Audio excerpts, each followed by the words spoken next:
사람들은 좋은 일이 있으면 세상에서 자기가 가장 행복한 사람으로 생각을 합니다. 근데 여러분, 하나님께서는 우리에게 정말 좋으신 하나님이 되십니다. 그런데 어려움을 만나게 되면 사람들은 자기가 가장 불행한 사람이라고 생각이 되고, 또 하나님께서도 자기를 정말 몰라주는 하나님이 되어버립니다.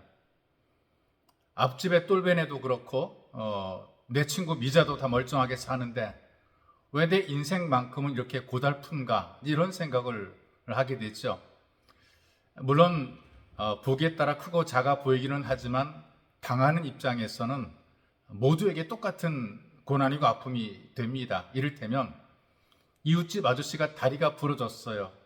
근데 그 아픔보다 지금 내 손톱 밑에 가시 박힌 것이 훨씬 더 아프다고 생각을 하는 것이죠. 그래서 자기가 불행하다고 생각하는 사람들은 자기만 불행하다, 자기만 제일 어렵다, 자기만 제일 고통을 당하고 있다, 하나님께서 나만 몰라주신다, 이런 생각을 하게 됩니다. 그런데 여러분, 하나님께서는 우리들에게 늘 날마다 편안하고 행복한 온실 같은 환경만 주시는 분이 아닙니다. 때로는 힘들고 무거운 짐도 들고 가게 하시지요. 또 지고 가기도 하십니다. 하나님께서 이 세상의 모든 인생들에게 쉽고 가볍고 평안한 생활만 주시는 것이 아닙니다. 태풍에 실려오는 무서운 비바람도 주시고 또 추위와 더위도 우리에게 주시지요. 근데 그런 어려운 고난들을 맞이할 때는 힘들고 어렵습니다. 정말 피하고 싶지만, 그러나 그 고난 때문에 망하거나 실패하게 하시는 것이 아닌 것을 기억을 해야 됩니다. 오히려 그 무거운 짐 때문에 더 나은 삶을 경험하게 되는 경우들이 훨씬 더 많습니다. 그런 의미에서 우리에게 주시는 하나님 말씀을 여러분들에게 소개해 드리려고 합니다. 시편 30편 7절에서 10절까지 말씀을 제가 여러분들에게 봉독해 드리겠습니다. 여호와여, 주의 은혜로 나를 산같이 굳게 세우셨더니 주의 얼굴을 가리심에 내가 근심하였나이다. 여호와여, 내가 주께 부르짖고 여호와께 간구하기를 내가 무덤에 내려갈 때에 나의 피가 무슨 유익이 있으리요? 진토가 어떻게 주를 찬송하며 주의 진리를 선포하리이까?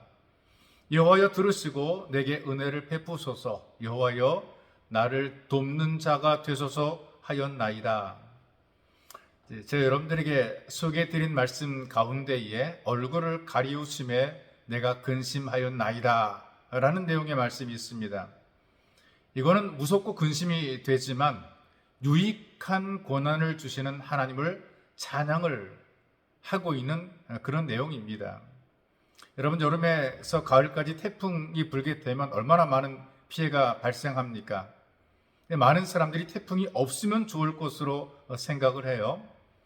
그런데 최근에 자연과학자들이 이 태풍이 이 자연의 균형을 유지하기 위해서 너무나 필요하다, 이렇게 연구한 것을 발표했습니다.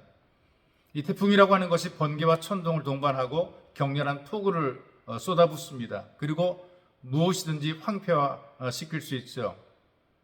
그런데 이 과학자들은 이런 태풍이 매우 가치가 있다, 이렇게 평가를 합니다. 적도에서 생산된 많은 양의 무더운 이 열기를, 지구의 열기를 없애주는 역할을 하게 됩니다. 지구 온난화를 막아주는 역할을 하는 것이죠. 그리고 가뭄을 해결을 하게 되고 또 대기권을 정화시키는 초대형 공기청정기 역할을 하게 됩니다.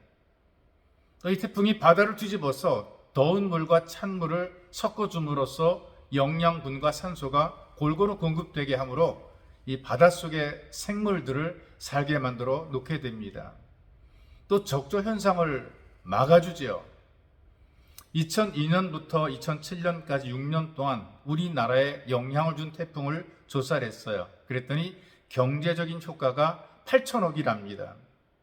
수자원 확보 측면에서는 7,100억 원의 가치가 있었고 오염물질 제거 효과는 918억 원의 효과가 있었다는 것이죠. 적조 현상을 제거하는 데는 31억 원의 효과를 만들어 냈다는 것입니다. 다르게 표현하게 되면 오히려 고난이, 힘든 일이, 어려움이 유익이 된 것입니다. 오래전에 미국 남부의 목화밭은 굉장히 유명했습니다. 미국 경제를 그리고 남부의 경제를 책임질 정도로 이 목화밭의 역할이 컸던 것이죠. 그런데 1895년에 목화 벌레들이 대량 번성을 하게 됩니다. 그리고 그 넓은 땅에 재배가 된 목화나무들이 전부 다 이 목화 벌레를 통해서 망하게 됐어요. 갉아먹어서 이 목화나무가 자라지 못하게 됐습니다. 남부 지역 전체가 기근과 대량 실직 상태가 만들어지게 되죠. 사람들이 그대로 망할 수 없으니까 새롭게 살 길을 찾게 됩니다. 그 넓은 땅에다가 이 목화가 망가져 버린 그 넓은 땅에다가 땅콩을 심기 시작을 했죠. 그래서 목화로 황폐해진 그 땅에 땅콩 심은 것이 풍작을 이루게 됩니다. 그래서 그 많은 돈을 벌게 되었고 잃어버린 경기도 회복하게 된 것이죠. 그래서 그 지역의 사람들이 목화 벌레를 기념하는 비서까지 세웠다 그래요. 목화 벌레 때문에 땅콩 농사로 시작을 하게 되었고 더 크고 풍요로움을 누리게 되었다는 얘기입니다. 여러분, 우리 인생과 삶 속에 환란이 오기도 하고 고난이 주어지기도 합니다. 우리 하나님께서 우리들에게 이유도 원인도 알 수 없을 것 같은 고난의 무거운 짐들을 우리에게 주기도 하시는데 이거 두려워하거나 겁날 필요가 없다는 것이죠. 우리도 우리의 삶 속에서 여러 가지 고민과 속상함들을 만나게 됩니다. 그러나 별거 아니라는 얘기입니다. 하나님은 좋으신 하나님이십니다. 우리를 책임져 주십니다. 그리고 고난을 통해서도 우리를 결국은 더 잘되게 만들어 주시는 분이죠. 끝이 좋아지게 만들어 주십니다. 이 좋으신 하나님을 가까이 하는 우리 모든 예수 가족이 되시기를 주님의 이름으로 축복합니다. 참으로 좋으신 하나님, 너무나 고맙고 감사합니다. 우리에게 복을 주어서 이 땅의 많은 사람 가운데 예수 믿게 하시고 하나님의 손길로 우리를 양육하여서 안고 설며 들고 나는 그 모든 삶의 자리 속에서 하나님의 인도를 따라 살게 도와주시고 하나님을 믿기에 안심하고 살 수 있도록 인도하시니 감사합니다. 하나님이 우리를 도우시니 때로는 힘들고 어렵고 고달파도 믿고 믿음으로 극복해내는 믿음의 사람들이 되도록 은혜를 덧입혀 주옵소서. 보배로우신 예수님의 이름으로 기도하옵나이다. 아멘.